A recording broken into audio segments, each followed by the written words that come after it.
pergunta é por que o número de mulheres presas é bem menor do que o de homens? Você citou o Durkheim e disse que o criminoso tem menos vínculo com a sociedade.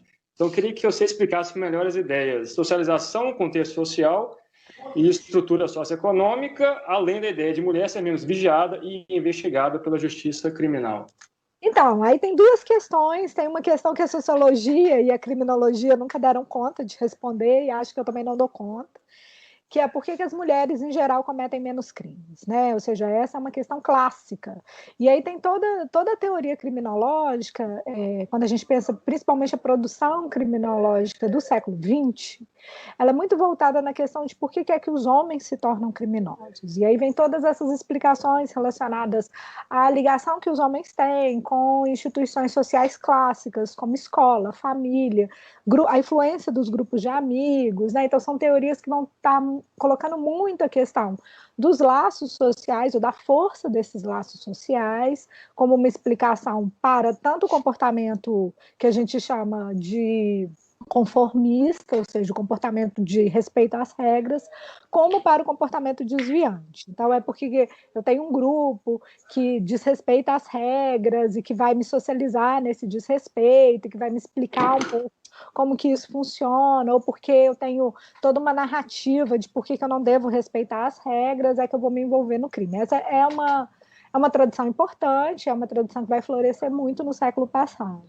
Agora, mesmo quando a gente pega essas teorias, alguns criminólogos, inclusive, vão chegar ao ponto de dizer, olha, não é importante entender por que as mulheres praticam crimes, porque elas não praticam, ponto final. E sempre vai aparecer a questão da diferença de socialização, e a diferença de socialização como algo muito marcante, no sentido de que aos homens se ensina a questionar as regras e a quebrar as regras, e as mulheres se ensina a respeitar as regras e conformar a sua vida de acordo com as regras pré-existentes. Nos últimos anos, especialmente no século XXI, a gente tem uma série de teorias que são teorias da criminologia feminista e que vão estar desconstruindo um pouco essas ideias, né? E aí o que essas teorias vão estar dizendo é que não é que as mulheres não desrespeitam as regras, é que esse desrespeito, ele muitas vezes não é visto pelo poder público. E aí a gente tem toda essa questão do desvio que é registrado, do crime que é registrado e do crime que não é registrado. Mas mesmo assim, mesmo quando a gente olha para as taxas de criminalidade, ou seja, para o que de fato é registrado e tem a mulher como autora, as taxas são muito menores do que no caso dos homens, né? Então, o que se tem hoje, em termos de produção desse campo, é uma produção que combina um pouco essas duas perspectivas, ou seja, as mulheres, elas têm um reforço maior do ponto de vista de respeito às regras, elas têm menos pares criminosos, no sentido de que elas têm mais pares que vão dizer para elas que elas têm que respeitar as regras, que elas têm que casar, que elas têm que ter filhos, que elas têm que agir tal como se espera que elas venham a agir em sociedade, e ao mesmo tempo, aí, quando elas desrespeitam e tem pares que vão dizer, não, vamos desrespeitar as regras, vamos cometer X, Y, Z crimes, elas são menos vistas pela polícia e pela justiça como criminosas. E ainda que elas sejam vistas como criminosas, tem também uma menor reprovação da sua conduta, porque é sempre a ideia de que como a mulher naturalmente não tende ao crime, se ela quebrou uma regra, se ela violou uma lei, é porque algum homem disse para ela que ela deveria fazer isso, ou algum homem a incentivou a fazer isso. Então tem também toda essa visão de como, por parte do sistema de justiça criminal, que acaba vendo a mulher de uma forma um pouco diferente.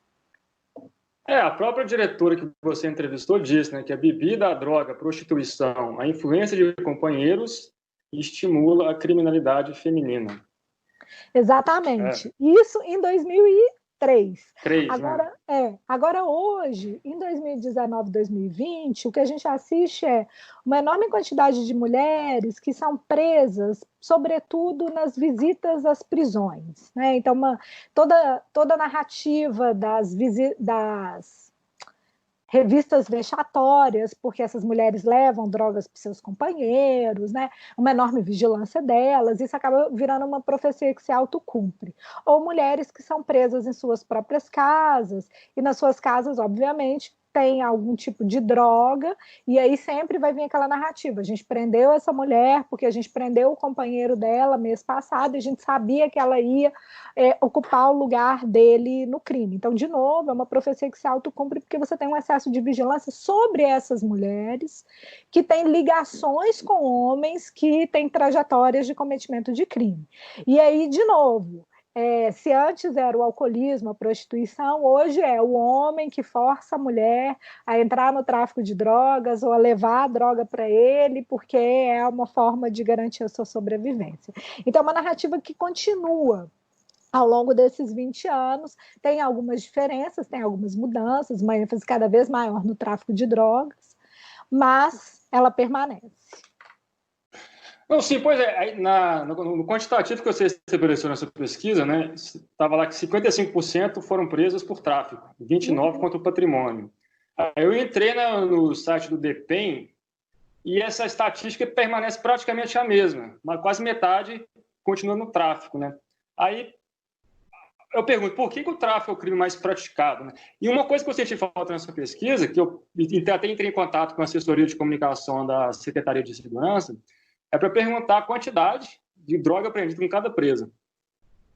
Então, essa é uma pesquisa que a gente está fazendo, eu vou conseguir te responder daqui a alguns meses, mas a gente está olhando os processos penais. Essa não sei o que a secretaria te respondeu, mas é muito difícil eles terem essa informação organizada. Então, se você conseguir, por favor, conte para a gente, que a gente está coletando informação nos processos para conseguir responder exatamente essa pergunta. Eu acho que o que tem de problema nessa narrativa, né? Que é a narrativa que a gente chama do amor bandido. Ela nega muito o poder de agência da mulher. Então, é como se a mulher não pudesse escolher ter uma carreira desviante. E ela não pudesse escolher, dentro desse mercado de opções, e aí a gente está falando de mulheres majoritariamente pobres, pretas, que moram em áreas de periferia, porque é esse o perfil de mulheres que estavam presas em 2003 e estavam presas agora também em 2017, 2018, quando a gente fez de novo essa mesma pesquisa agora na Estevão Pinto, né? O que aparece muito nos dois casos é uma escolha da mulher do tipo, olha, da mesma forma que eu posso fazer faxina, da mesma forma que eu posso limpar uma casa e ganhar R$150, eu também posso vender drogas. E muito de como que a venda de drogas ajudava a conciliar um pouco as funções que são funções eminentemente femininas ainda, que é o cuidado com os filhos, o cuidado com a casa, é a ideia de que é uma atividade que é muito mais flexível, e algo que aparecia muito em 2003, mas já não aparece tanto em 2019, é a ideia de que a mulher escolhia entrar nessa dinâmica ou nesse mercado, por poder conciliar com outras atividades lícitas. Então, é a mulher que vai fazer a faxina numa casa, mas ao mesmo tempo deixa a droga numa outra, ou revende para um fulano, ou para um beltrano, junto com essas atividades lícitas. Mas a ideia é de que, em 2003, ela não seria pega. E isso já não aparece tanto nas entrevistas de 2017 e 2018. Né? Isso aparecia com muito mais força quando eu fiz a minha dissertação e não aparece tanto agora nessa pesquisa que eu coordenei recentemente. Então, respondendo a sua pergunta, é um crime. Se a gente for pensar, é um crime que não tem violência, então muitas vezes essas mulheres não precisam andar armadas, elas não precisam usar de violência contra essas outras pessoas, muitas vezes elas se encarregam de entregar essa mercadoria ou de distribuir essa mercadoria, então é algo que é relativamente tranquilo.